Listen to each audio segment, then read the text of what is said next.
Thank you very much, Mr. Chairman. Let me recognize my colleagues from the Prime Ministers of Dominican and Grenada and the Ministers of the Government of the Kingdom of Morocco. Distinguished guests, ladies and gentlemen, good evening. I want to first thank the organizers of this 16th summit for inviting me to share some thoughts, and wish to thank them for the wonderful hospitality offered to me and my delegation during our stay in Morocco. Firstly, St. Lucia would like to align itself with the Kingdom of Morocco and the King of Morocco regarding the policy on ownership of the Sahara region.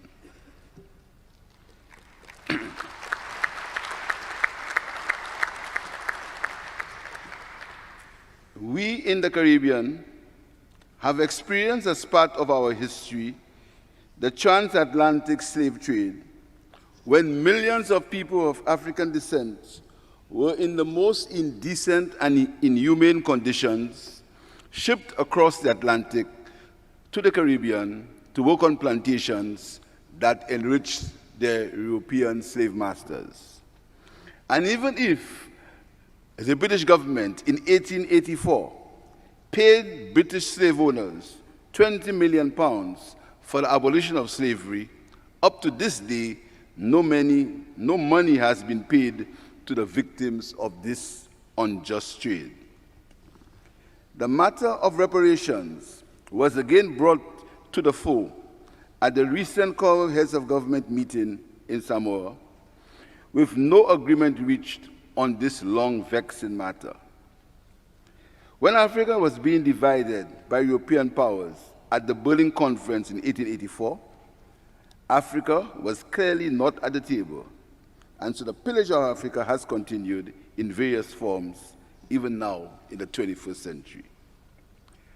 I come from St. Lucia, a 238 square mile independent country in the Caribbean, the birthplace of two Nobel Prize winners, Sir Arthur Lewis in economics and Sir Derek Walcott in literature. It is also the place of the fastest woman in the world, Julian Alfred, the 100-meter Olympic 2024 champion.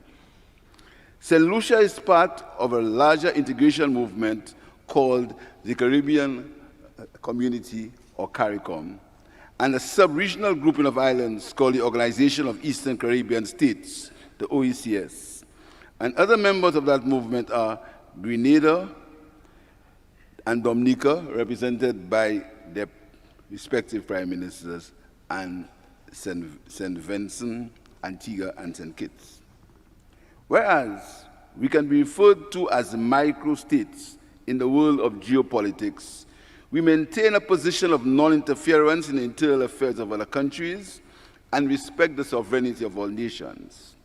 We enjoy relations with our traditional friends in the north, but maintain deep friendships with countries in the global south, and look to strengthen these friendships with Africa and other countries in the south. As we speak, the Caribbean and Africa have entered a new era of partnership, of cooperation on mutually acceptable terms and with their own agendas. Despite being in the Western Hemisphere, we in the Caribbean see ourselves as an extension of Africa. St. Lucia and other states have joined the Affinex Bank, and the bank has set up an office in Barbados. St. Lucia has benefited from a loan from the bank to improve our educational infrastructure. St. Lucia and Morocco has had long and mutually beneficial relations. Earlier this month, our countries took a significant step to foster mutual cooperation and strengthen relations when we signed a visa waiver agreement for diplomatic passport holders and a roadmap for cooperation agreements. We believe that this historic signing marks a new chapter of collaboration and friendship between Morocco and St. Lucia. Education, as envisaged by the economist Sir Arthur Lewis, is the cure to poverty. And I want to use this forum to thank the Kingdom of Morocco for the scholarships granted to our students in St. Lucia to pursue higher education in Morocco. Mr. Chairman, we are aware that the global governance system has not been fair to some countries of the South. Look at the country of Cuba that has been subjected to an embargo for over 60 years, which has caused untold human sufferings to its people, only because Cuba has chosen its own path of social and economic development. However, the people of Cuba continue to be resilient and have assisted countries in the South in their health care areas. Mr. Chairman, the Caribbean country of Haiti is another depressing story. Some people ask the question whether Haiti, the first black independent country in 1802 and governed by former slaves, which supported the decolonization of many other countries in Latin America, is not today still paying for the price of its freedom. Haiti has been forced to pay reparations to the former rule of France, battered and destroyed by earthquakes and hurricanes, its people murdered and under siege by rival gangs, causing the majority to be dejected and demoralized, and often treated like as if they were inflicted with a plague when they seek a better life elsewhere in the hemisphere. Mr. Chairman, Haiti today is a broken and often forgotten country. The islands of St. Lucia, Grenada, Dominica, St. Vincent, and others in CARICOM have been affected in an unequal manner by climate change, even if we are not the major offenders. Climate change is considered by leading climate scientists to be a major threat to mankind. Small island developing states or SIDS are likely to feel the brunt of that devastating impact. The fact that these islands continue to survive, even with minimum assistance from the former colonial powers, is testimony to their resilience. And the country of Dominica is testimony to that resilience. Mr. Chairman, we all know that advanced economies of the world are the main polluters. Yet, to a large extent, they have failed in their responsibility to provide adequate resources for the world to combat and mitigate the effects of climate change. Faced with this untenable situation, SIDS have been forced to come together through multilateral agreements to request climate justice under international law, for the Commission of Small Island States on Climate Change and International Law, spearheaded by Prime Minister of Antigua, the Honorable Gaston Brown. The UN COP29 meetings have just ended, and the gravity of the situation was again emphasized. One of the most important issues was how much of the 23 wealthy Annex II countries would agree to support the required climate finance goals. It is estimated that developing countries need for mitigation and adaptation between US $5.1 to $6 trillion required by 2030.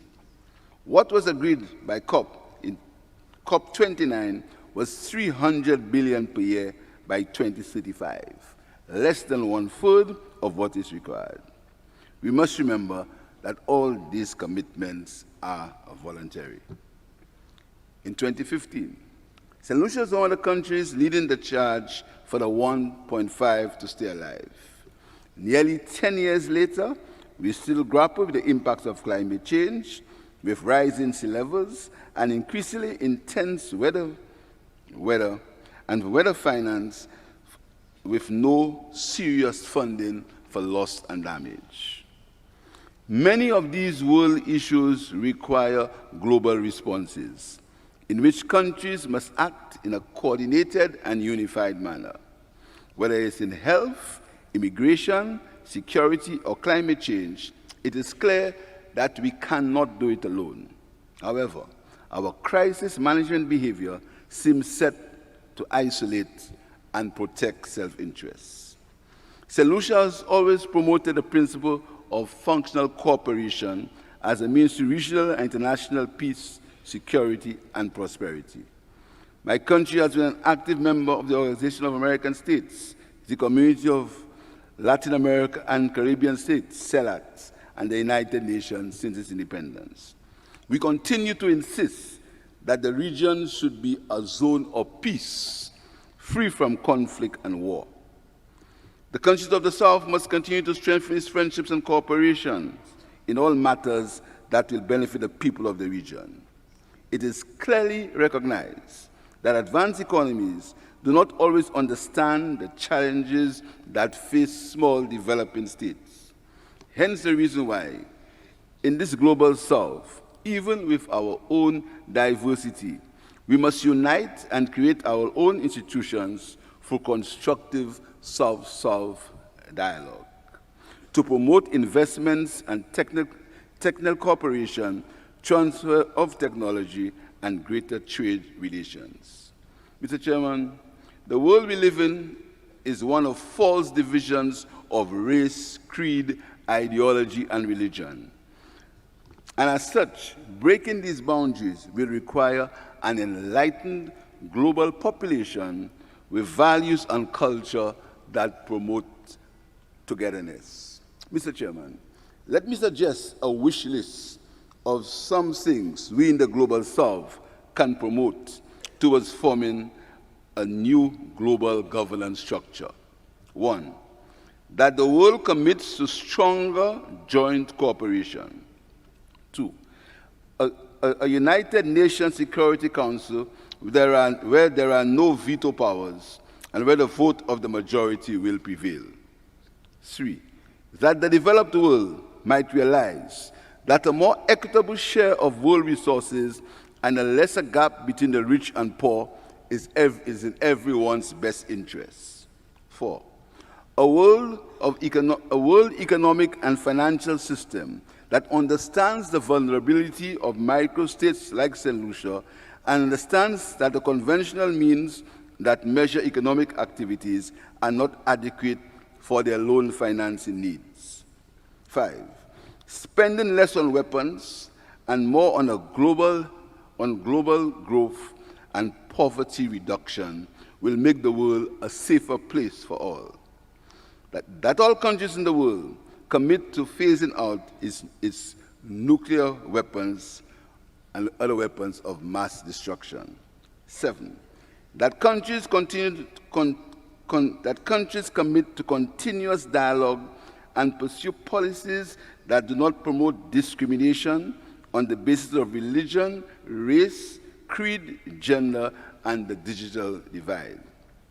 That advanced economies pursue policies that improve the quality of life for the people, and in particular, those who live in poverty, and give greater prominence, which would mean improved education, housing, energy, and food security for the 1.1 billion people who live in acute poverty. That leaders do more to engender love, hope, forgiveness, charity, care for the differently able, poor and marginalized, and reduce the politics of fear and division. Mr. Chairman, this may sound like wishful thinking, but I'm convinced that no one in this world has to be poor if global resources are efficiently used and utilized. We live in a world of stark contrasts and unnecessary poverty, hardships, and conflict. We can overcome the pain and suffering of many if we accept that change is necessary and the world must pursue a new agenda. We in the South can be pioneers of that agenda.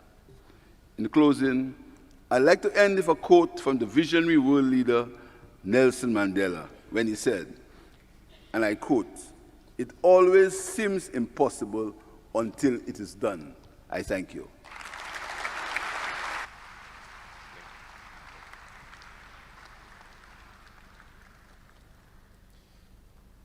In addition to being a journalist, I'm a public speaking coach. And I know good one when I hear and I see one. I would like to invite a natural speaker, and an amazing public servant, Minister of Economic Inclusion, Minister Yunus Skouri. Would you please?